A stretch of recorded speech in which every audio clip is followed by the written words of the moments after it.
오늘의 말씀은 깨어서 기다리라. 하나님의 은혜를 기다리고 주님이 오심을 기다리라. 영혼이 깨어있어라. 그 말씀입니다. 어떤 사람이 이런 얘기를 했습니다. 효율적으로 예수도 믿어야 된다. 효율적이라는 말은 가장 적은 비용을 들여서 가장 큰 효과를 얻는 게 효율적이라는 표현을 사용하죠. 그래서 예수 믿는 것도 효율적으로 해야 된다. 죽기 2, 3일 전까지 시큰하기 싶은 일 다 하고 시큰 계속 찍고 이것도 하고 저것도 하고 하다가 2, 3일 전에 딱 깨가지고 회개하고 그리고 천국 가면 얼마나 효율적으로 예수 믿는 건가 라고 하는 그런 얘기를 하는 사람의 얘기도 들어봤을 겁니다. 예수 믿기를 빈정대는 사람들은 그런 얘기를 많이 하죠. 자기가 언제 죽을지 누가 압니까? 자기가 알아서 2, 3일 전에 이제 회개하고 돌아오겠다고 하겠습니까? 우리는 내일을 모르는 사람들입니다. 그리고 그럴 때 진정한 회개가 될까요? 자기 하고 싶은 일 다 하고 난 다음에 2, 3일 전에 회개한다고 진정한 회개가 되겠습니까? 또 하나님이 기뻐하시는 사람은 하루살이 인생이 아닙니다. 평생을 조금씩 우리가 한꺼번에 다 완성시킬 수 없는 이 인생을 조금씩 만들어 가는 것입니다. 그래서 하나님 보시기에 아름다운 삶을 살아서 하나님 나라에 갔을 때 우리가 아름답다. 그동안의 삶이 참 아름다웠다. 라고 우리에게 말씀해 주시고 칭찬해 주시기를 우리는 기다리는 것입니다. 그러기 위해서 우리는 깨어 있어야 된다는 말씀입니다. 오늘은 지난주에 이어서 예루살렘의 멸망과 성전의 멸망을 말씀하시면서 세상 종말도 같이 말씀을 하십니다. 어떤 사람들은 이 예루살렘의 종말에 대한 말씀을 하셨는 그것이 끝이다. 이미 다 이루었다. 라고 얘기하는 학자들도 있습니다.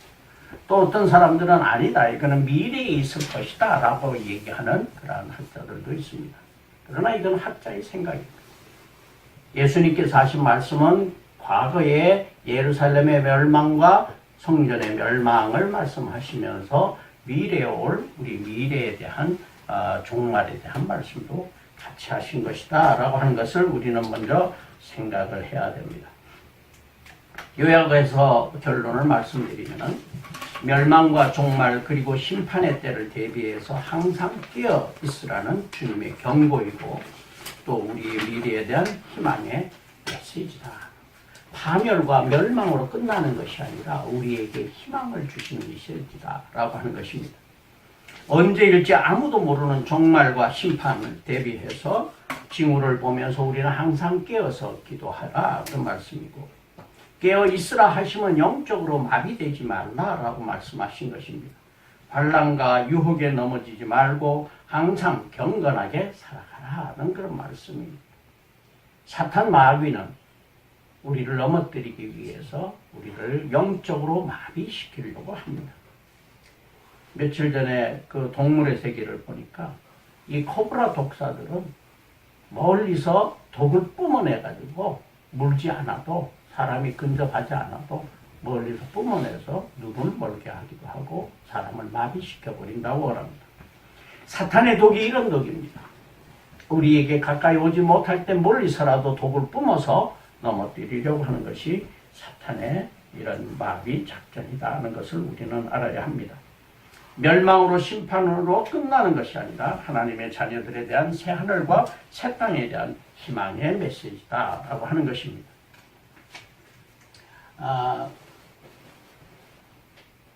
기독교는 역사적인 종교입니다. 기독교는 우주의 창조로부터 시작해서 인류의 종말까지 이 역사의 흐름 속에 있는 것이 바로 하나님을 믿고 우리가 기독교 신앙을 갖는 이 과정이 이 역사 속에 일어난다. 오늘 이 순간만 있는 것이 아니라 짧은 순간만 있는 것이 아니라 이 역사 속에 창조 때부터 시작해서 종말 때까지 하나의 과정 속에 우리는 믿음을 갖는 것이다 라고 하는 것입니다. 1929년 미국의 허블이라는 사람이 우주 팽창 이론을 내세웠습니다. 그래서 연구해 보니까 120억 년 전에 빅뱅이 있었다, 폭발이 있었다라고 얘기합니다. 이건 빅뱅 이론은 여러 학자들이 얘기를 하고 있습니다. 그래서 이건 우연히 생겨난 빅뱅이라고 얘기하지만은, 이 우주는 생겨났다라고 얘기하지만은, 이 빅뱅 이론은 성경 창세기 1장 1, 2, 3절에 나온 말씀입니다. 그래서 이거를 이루었다라고 하는 것이죠. 그래서 나중에 보니까 이게 다시 수축하기 시작하는데, 우주가 다시 빅뱅이 일어났다가 다시 수축하기 시작하는데, 수축해서 우주가 멸망해서 없어지는 데까지는 앞으로 45억 년이 걸린다. 120억 년 전에 빅뱅이 있었고 45억 년 후에는 이게 이제 그 블랙홀로 다 빨려 들어가서 사라지게 될 것이라고 과학자들은 얘기합니다. 45억 년 후에 이 미래의 그 종말이 온다라고, 우주의 끝이 온다라고 이야기하고 있는 것과 같습니다. 그러나 지구 인류의 멸망은 다른 요소들에 의해서 일어납니다. 이 빅뱅이나 아니면 블랙홀로 빨려 들어가는 이러한 것들이 중요한 것이 아니라, 그거는 사실은 우리가 과학이라고 하는 인간의 지식을 가지고 측정해 보려고 한 것이지 우리가 알 수가 없습니다. 사실은 그건 아무도 알 수 없는 것입니다. 과학적으로 이렇다라고 얘기는 하지만은 과연 그것이 사실인가라고 하는 것은 알지 못한다. 단지 한 가지 우리가 아는 것은 하나님의 섭리와 인류의 죄악의 상태에 의해서 이 인류와 이 지구에 있는 모든 것들은 파멸하게 된다라고 하는 것입니다. 역사는 하나님이 섭리하고 계시고, 역사가 의미 있는 하나의 목표 지점, 종말을 향해서 움직여지고 있다는 것입니다. 이 종말은 하나님이 우리를 향한 구원의 계획이다라고 하는 것입니다. 미래가 어떤 방향이며 언제 어떻게 일어날 것인가 라고 하는 것에 대해서는 여러 학자들의 의견이 많이 분분합니다. 그래서 이거를 좀 더 심하게 한 걸음 더 나가는 사람들이 이단 사설들이 되는 것입니다. 많은 이런 논란들 중에 커다란 일치가 있습니다. 모두가 다 같이 생각하는 것 부분은 그리스도가 부활하셨고 재림하신다라고 하는 사실입니다. 그리고 우리의 몸도 부활한다는 것입니다. 그리스도가 부활하지 않았다면 우리가 몸이 부활한다라고 하는 사실을 믿을 수가 없는 것이죠. 그러나 그리스도께서는 죽음을 이기고 부활하신 모습을 그대로 보여주셨기 때문에 우리도 그 모습대로 부활한다라고 하는 사실을 우리에게 분명하게 보여주신 것입니다. 주님이 다시 올 때가 최후의 심판이 있는 것이고, 그 이후에는 새하늘과 새 땅이 하나님이 준비하셔서 우리에게 주신다라고 하는 것입니다. 그러면 종말과 심판은 언제 어떻게 일어나느냐? 마태복음 24장 36절 말씀에, 그러나 그날과 그때는 아무도 모르나니 하늘의 천사도 아들도 모르고 오직 아버지만 아십니다. 오직 하나님 아버지만 아신다라고 하는 사실 우리가 기억하셔야 합니다. 재림의 때를 밝히려고 하는 그러한 학자들의 시도나 그런 종교인들의 시도들이 많이 있습니다. 이런 대단히 교만한 생각이라는 것입니다. 이단 사이비 종교자들은 종말론을 내세우게 됩니다. 그래서 과거에 이장영이가 내세웠던 휴거설, 또 지금 신천지 제한된 인원만 천국에 가게 된다라고 하는 그 신천지의 이론들, 이런 것들이 다 하나님의 이론을 알지 못한, 하나님의 계획을 완전하게 알지 못하면서 자기의 뜻대로 인간의 생각으로 해석하고 사람들을 현혹시키고 있는 것이라는 것입니다. 징후를 보면서 주님이심을 깨달아라. 주님이 징후를 보여주신다고 얘기했습니다. 그러나 이 징후라고 하는 것은 언제다라고 하는 그 징후가 아니라 예수님이 말씀하신 말세가 될 것이다 라고 하는 것이, 이 말세가 반드시 온다라고 하는 징후라는 것입니다. 그러니까 우리는 때를 찾으려고, 징후가 있으니까 내년 봄인가? 아니면 지진이 많이 있으니까 이번 대지진, 정말 큰 지진이 일어날 때 그때인가? 라고 생각을 하는데, 주님이 말씀하신 이 말세의 일은 그것이 아니라 그런 징후들이 있어요. 분명하게 주님이 오신다는 사실을 우리는 깨달아 알아야 합니다. 그 징후들은 자연과 인간 세계의 무질서와 혼란이 일어나고 있고, 해와 달과 별들의 이상한 징조가 일어난다라고 하는 것과, 다니엘서에 나오는 거룩한 곳에 멸망하게 할 가증한 것들을 세운다. 이게 누구냐? 그걸 누구냐고 막 밝히려고 하는데 우리는 기다려야 합니다. 정신을 바짝 차리고 깨어서 기다려야 합니다. 그걸 밝히려고 인간이 생각을 가지고 그게 누구다라고 밝히려고 하는 것은 오만한 생각이다라고 하는 겁니다. 또 상징적인 숫자에 인간적으로 해석하려고 하는 오교는 금지입니다. 1000년이다, 뭐 10개월이다, 몇 개월이다 이런 개월수 숫자에 맞추려고 하는 거. 이만희도 이 신천지 이만희도 숫자에다 맞추려고 하고 있는 것입니다. 이건 잘못된 것이다. 다니엘서에 나온 것 중에 하나가 분명한 것은 많은 사람이 빨리 왕래하며 지식이 더하리라. 빨리 왕래합니다. 지금 사람들은 엄청나게 빠르게 속도로 움직이고 있습니다. 제가 빛의 속도는 얼마라고 전에 한번 말씀을 드렸었죠. 지구 7바퀴 반을 도는 것이 1초에 30만 킬로미터다.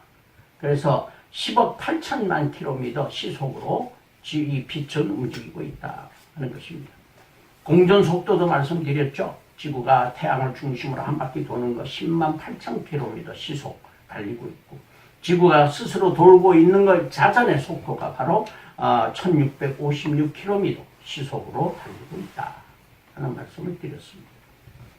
우주선이 인간이 만들어낸 우주선이 지구를 탈출하는 속도가 얼마냐? 1초에 11.2km라고 합니다. 그거는 마하 33입니다. 마하라고 하는 건 소리 속도 340m를 달리는 소리 속도의 몇 배냐라고 하는 것입니다. 그래서 33배로 달리는 것입니다. 엄청 빠른 겁니다. 우리가 전투기가 하늘을 날아다닐 때 이렇게 그 빠른 속도로 나르는데 대부분의 전투기들은 마하죠. 그래서 음속보다 빠르다라고 하는 얘기입니다. 마하라고 하는 것은 음속을 말합니다. 그 음속을 돌파해서 몇 배냐라고 하는 게 마하 1이다, 마하 2다, 마하 3이라고 얘기합니다. 가끔 요즘에는 별로 그런 게 없습니다만 이 서울상공에서 보면은 가끔 뻥 하는 소리가 나고 비행기가 지나가면 창문이 우르르 떨리고 하는 그런 거를 경험하셨을 것이라고 생각합니다. 그게 뭐냐? 마하를 돌파하는 소리입니다. 북한에 깊숙하게 들어가서 북한에 있는 그 정찰 비행기, 이 정찰 비행기들이 들어가가지고 북한을 다 찍고 내려올 때 음속을 돌파해서 빠른 속도로 가야 되기 때문에 미사일을 피하기 위해서 엄청난 속도로 달리게 됩니다. 그때가 음속을 돌파하게 되면은 이 공기 중에 있는 입자들이 이렇게 모여가지고 벽이 생기고 그 벽을 뚫는 소리가 뻥 하고 나는 겁니다. 그게 이제 마하인데 그거의 33배로 우주선은 달리고 있습니다. 총알의 속도는 시속 2160km로 달립니다. 전투기 속도가 지금 마하 3, 4 이렇게 다 달리고 있습니다. 보이저라고 하는 이 우주를 관찰하는 미국 나사에서 쏘아 올린 인공위성이 있는데 이 인공위성인 보이저 1호는 무게가 722km, 그러니까 우리 몸의 10배 정도의 무거운 무게인데 태양 무인 탐사선입니다. 1977년에 발사가 돼서 목성, 토성 등을 다 관찰해서 우리에게 사진을 다 보냈습니다. 지금 발표되지 않은 내용들이 너무나 많습니다. 근데 수명을 다 넘겼다고 그래요. 그런데도 불구하고 아직도 그 원자로를 가지고 이 전기를 공급하고 있는데 2030년까지 통신이 가능하다고 그럽니다. 그리고 이 보이저 1호가 어느 정도로 멀리 가 있느냐 그러면은 약 175km 밖에 나가 있습니다. 어마어마합니다. 감이 안 오시죠? 그렇죠. 175km. 감이 안 옵니다. 지구와 태양 간의 거리가 얼마냐? 1억 5천만 킬로미터입니다. 그러니까 116배 정도 지구와 태양보다도 그 거리보다 훨씬 먼 거리에 지금 보이저 1호가 달리고 있습니다. 수명을 다해서 언젠가는 파손돼 버리고 없어지게 말겠죠. 우주의 미아로 남게 될 것입니다. 이렇게 사람들은 엄청난 속도로 지금 달리고 있습니다. 비행기도 지금 엄청난 속도로 많이 달리고 있습니다. 사람들의 지식은 요즘에 말하는 인공지능 이런 것들이 나와가지고 이제 앞으로 의사들은 다 거의 다 대체된다고 그럽니다. 인공지능으로 대체된다. 인간이 이 판단하는 것보다도 그 인공지능이 판단하는 게 오진율이 훨씬 적다고 그럽니다. 자율자동차도 주행자동차도 나와서 이제 운전면허 시험을 안 보셔도 됩니다. 그냥 타고만 있으면 어디 가자 그러면 그냥 갑니다. 장난감도 그렇습니다. 인공지능 CCTV도 있습니다. 그래서 앞으로는 이 383에다가 우리가 철책 쳐놓고 총 들고 기다릴 필요 없이 인공지능 TV, CCTV를 통해 가지고 뭐든지 다 인공지능으로 다 발사하고 다 이렇게 할 수 있는 그런 때가 오게 됩니다. 이야기를 들어보니까 요즘에 인터넷 때문에 물건을 파고 사는 사람들의 경우, 우리 연세 드신 분들은 다 가게 가서 사시지만은 실제로는 젊은이들은 다 인터넷으로 삽니다. 싸기도 하고 또 모든 것을 다 한꺼번에 구할 수 있으니까 인터넷으로 다 한다. 그래서 앞으로 장사하는 가게문들은 거의 다가 닫게 될 것이다. 이렇게 이제 얘기를 합니다. 스타벅스에서는 인공지능 모바일 내비게이션이 있어가지고 스타벅스 샵을 금방 찾을 수 있도록 이렇게 인공지능으로 내비게이션을 만들고 있습니다. 상품 주문도 그렇게 합니다. 물류 네트워크도 그렇게 합니다. 사람이 가게에 들어왔는데, 월마트에서는 사람이 들어왔는데 얼굴을 좀 찡그리면 저 사람 무슨 불만이 있구나 해서 바로 직원이 뛰어와가지고 무슨 불만이 있으십니까? 이렇게 물어보게 되는 그런 인공지능 시대가 될 것이다. 인간의 지능이 어디까지 갈 것이냐, 정말 무서울 정도로 이렇게 지금 많이 발전해 가고 있다. 이것이 다니엘서가 얘기하는 종말의 때가 오고 있다는 걸 알아라라고 하는 것입니다. 아마게돈 전쟁과 기근이 일어날 것이고 적그리스도가 나타날 것이다. 그리고 대환란이 올 것이다 라고 하는 등등이 이제 대단히 우리가 말세지 말에 다가오는 현상들이다. 기독교 박해가 대단히 심한데, 기독교 박해를 하는, 여기 그림에 있습니다만은 기독교 박해를 하는 제일 박해를 많이 하는 나라가 제일 많이 하는 나라가 어디냐면은 북한입니다.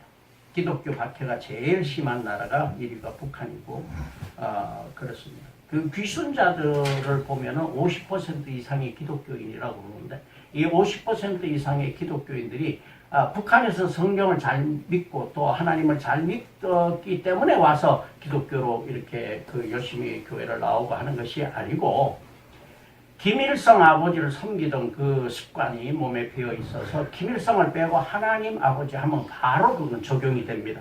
그래서 김일성이나 지금 이 독재자들이 하나님처럼 행동하고 있기 때문에 하나님처럼 신처럼 행동하는 거죠. 그래서 적그리스도가 누구다 이 얘기를 많이 하는데, 이런 것들이 다 적그리스도의 하나가 아니겠는가 하는 그런 생각을 하게 됩니다.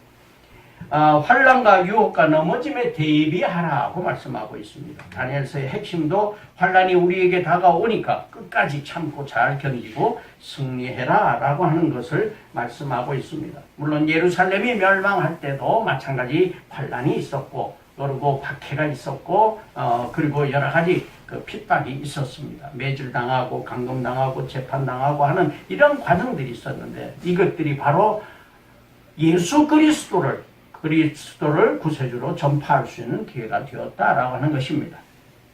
그러나 주님께서는 지켜주겠다라고 분명하게 말씀하고 있습니다. 북한이 핍박을 하고 있다라고 하는 것은, 기독교를 박해하는 것은 18년 동안 연속 세계 1위로 지금 나타나고 있습니다. 중국, 베트남, 미얀마를 비롯해서 아프가니스탄, 소말리아, 리비아, 파키스탄 등등 이런 나라들이 대단히 기독교를 박해하고 있다는 사실을 우리가 기억해야 됩니다. 세상의 종말에 오는 대환란은 어떨 것인가 라고 하는 것입니다. 이 환란이 얼마나 지속되고 어떤 환란이 올 것이냐라고 하는 것은 우리의 알 바가 아니고, 이 환란은 하나님이 섭리하에 움직이고 있어서 이 환란 속에 있을 때도 우리는 변치 말고 굳건한 믿음을 가져야 된다라고 하는 사실입니다. 예수님께서 무화과와 모든 나무의 비유를 들어서 29절에서 33절 말씀을 하셨습니다. 무화과 나무는 예루살렘의 상징입니다. 모든 나무는 이방의 모든 나라를 상징하고 있습니다. 무화과 잎이 나오면 여름이 가까움을 알아라. 징후가 생겼을 때, 세상 종말에 징후가 생겼을 때, 이제 징후가 온다라고 하는 것을 때를 기다리고 이제 언제가 올 것이냐, 여기에 집착하지 말라는 말씀입니다. 그 말씀이 아닙니다. 때가 온 줄 알아라. 여름이 가까운 줄 알아라 하는 것은 여름이 반드시 온다라고 하는 사실입니다. 잎이 파래지면 반드시 여름이 온다는 사실이에요. 언제 오느냐라고 하는 것이 아니라 여름이 반드시 온다. 주님의 말씀은 여기에 포인트가 있는 것입니다.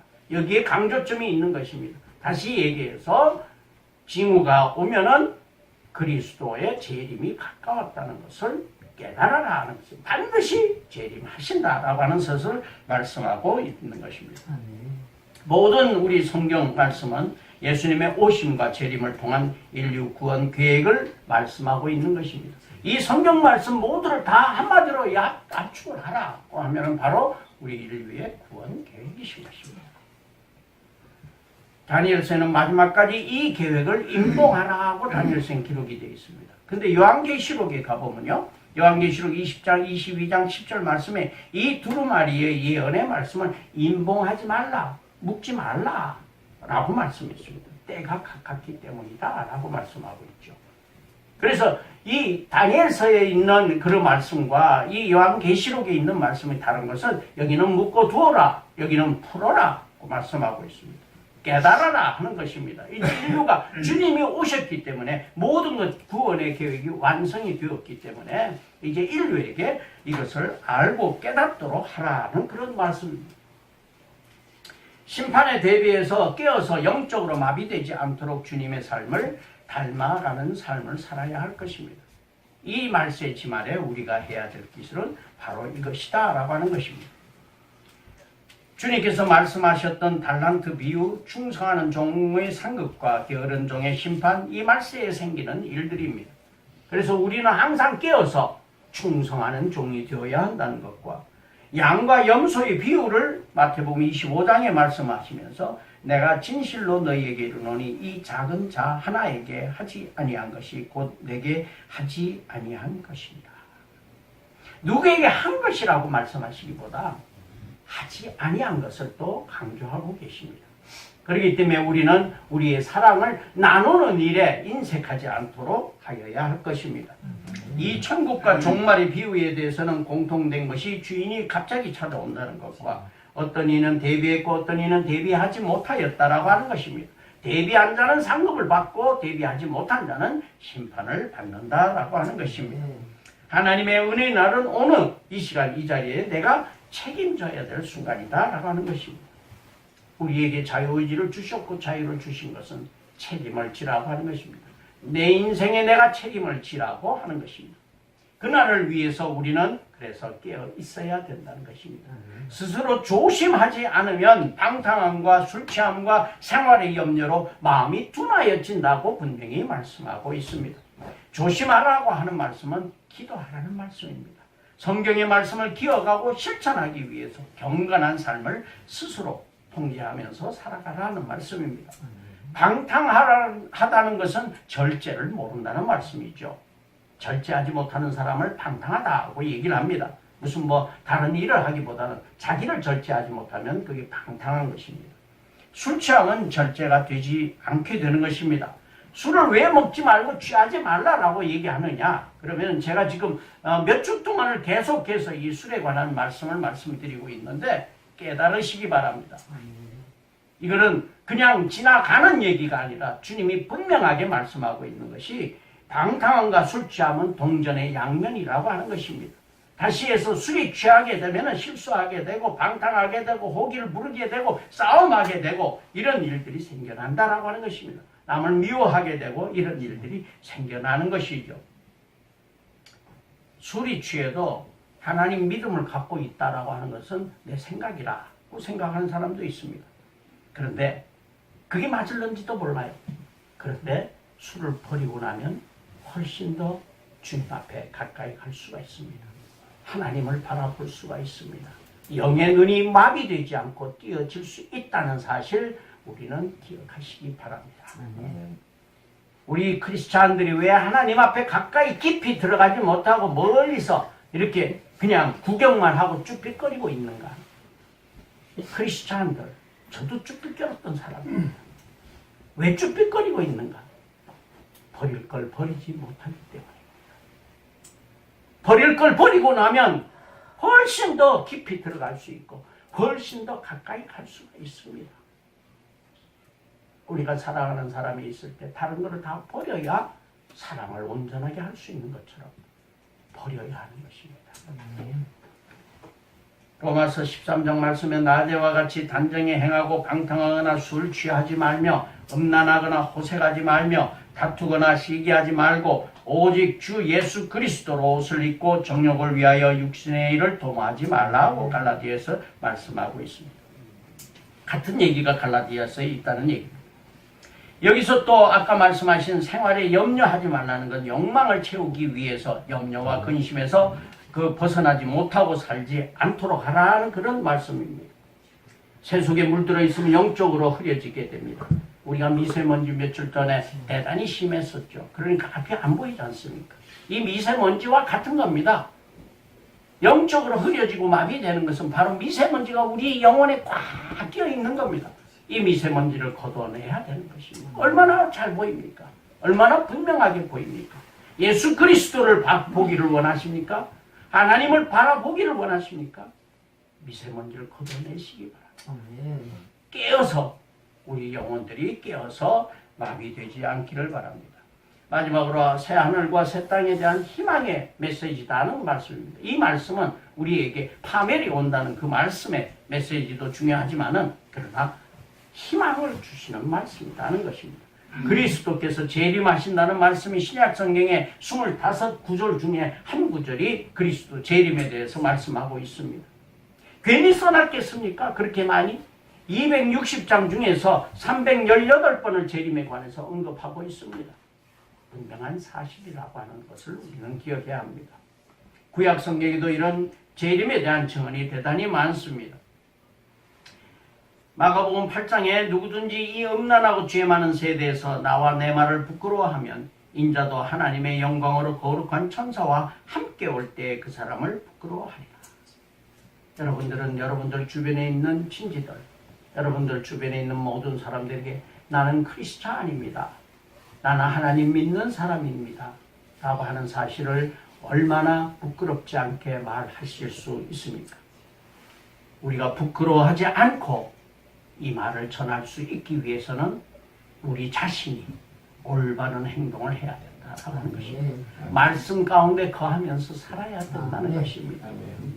아쉽고 아깝지만 내가 끊어야 될 거는 끊어버리고 그리고 주님에게 우리가 침착해서 주님에게 중심을 두고 살아가는 그런 삶을 살아야 한다는 것입니다.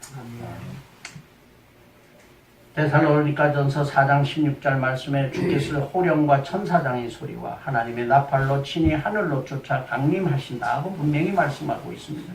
죽은 자가 먼저 일어나고 그 다음에 살아있는 우리도 저희와 함께 구름으로 끌어올려 공중에서 주를 영접하게 하실 것이다. 주님이 구름을 타고 오신다고 그랬는데 지금 우리가 생각할 때 저 구름에 어떻게 주님이 타고 오시는가? 저런 구름이 아닙니다. 여기서 말하는 구름이라고 하는 것은 상징적인 의미입니다. 그래서 주님께서 오시는 것은 우리가 바라보는 저는 하늘에 있는 구름이 아니라 하늘나라의 구름을 타고 오시게 된다는 것을 우리는 기억해야 됩니다. 예수의 재림은 우리에게 영생에 대한 소망을 실현시켜 주시는 것입니다. 재림이 있기 때문에 우리는 영생이 있는 겁니다. 여러분들 영생을 믿으시죠? 우리는 영원히 산다는 것을 믿으시죠? 하나님 나라에서 영원히 산다는 것을 믿으시죠? 그거는 재림이 없이는 있을 수 없는 일입니다. 그래서 예수님이 반드시 오신다는 사실을 우리는 기억해야 합니다. 성경의 모든 결론은 성화된 성도들을 다 불러서 어린 양의 혼인잔치에 참여시켜 새하늘과 새 땅의 영원한 천국의 삶, 구원을 이루신다라고 하는 것을 우리는 기억해야 합니다. 인류 구원의 역사의 종점은 이 땅에 하나님 나라를 회복해서 주님이 통치하시는 아름다운 나라가 성취되도록 하는 것입니다. 이 사실을 우리는 역사의 종점이다라고 하는 사실을 우리는 믿어야 합니다. 그것이 믿는 자가 크리스찬입니다. 이 역사의 종점을 믿지 않는 사람은 내가 하나님을 믿는 것이 아니라는 사실을 깨달으시기 바랍니다. 우리는 교회에 나와서 예배 드린다고 하나님 믿는 사람 아닙니다. 무엇을 믿습니까? 예배 드렸다고 믿습니까? 아닙니다. 이 역사의 종점이 바로 주님이 오시는 그날이 어서 오시옵소서. 우리가 기다리는 마음이 있어야 된다는 것입니다. 기독교가 기독교답지 못하고 크리스찬이 크리스찬답지 못하면 그것이 바로 무신론이라고 하는 것입니다. 신이 없다라고 떠드는 것이 아니라 신이 있다라고 말하면서도 기독교가 기독교답지 못하고 크리스찬이 크리스찬답지 못한 것은 그는 무신론자다 마찬가지라는 것입니다. 하나님이 살아계심과 소망을 가진 하나님의 자녀임을 우리가 분명하게 나타낼 수 있도록 기독교인답게 하나님을 믿는 자녀답게 우리가 살아가야 할 것을 이 종말의 시대에 주님은 우리에게 요구하고 계신다는 것을 기억하시기 바랍니다. 기도하겠습니다. 주님께서 예루살렘과 성전의 멸망을 말씀하시면서 모든 인류의 죄악의 멸망이 올 때가 있을 것이고 주님이 재림하시는 그 심판의 날이 올 것이라고 분명하게 말씀하신 것을 믿습니다. 우리 모두가 그 믿음을 갖는 믿음의 자녀들 되게 하여 주시옵소서. 그리하여서 깨어서 주님을 기다리고 주님 어서 오시옵소서라고 하는 그 믿음 갖게 하여 주시옵소서. 특별히 우리 이승희 집사님 함께 하여 주시어서 오고 가는 길을 지켜주시고 하나님 좋은 의사를 만나게 하시어 잘 치료받게 하여 주시고 회복되게 하여 주시옵소서. 그 착하고 선한 마음을 주님 아시오니 주님 이 시간 함께 하여 주시옵소서. 예수님 이름으로 기도 올려옵나이다.